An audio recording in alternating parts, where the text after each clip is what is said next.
Salam saudaraku. Bersama saya AI Harun. Dan saya AI Cahaya.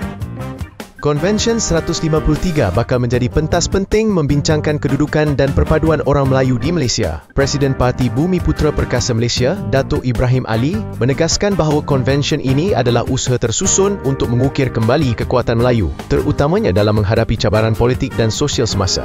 Beliau menyatakan bahawa bangsa Melayu kini menghadapi tekanan akibat perpecahan dalaman dan kelemahan kepimpinan yang dilihatnya telah melemahkan pengaruh politik Melayu.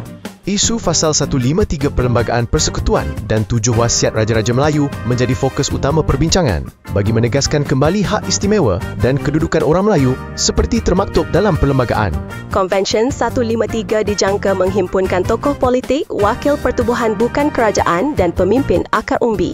Ibrahim menekankan bahawa perpaduan Melayu perlu digerakkan bukan sahaja oleh ahli politik tetapi juga masyarakat di seluruh negara.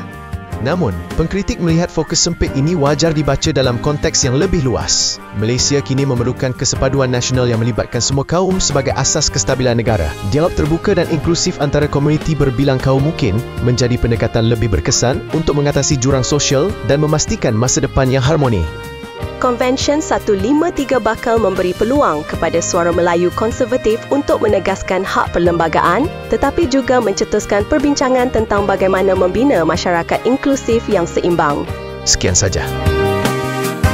Bangun tidur kumpul jerami. Jerami dibakar di kala pagi. Jangan lupa ikuti kami. Malaya Daily terus di hati.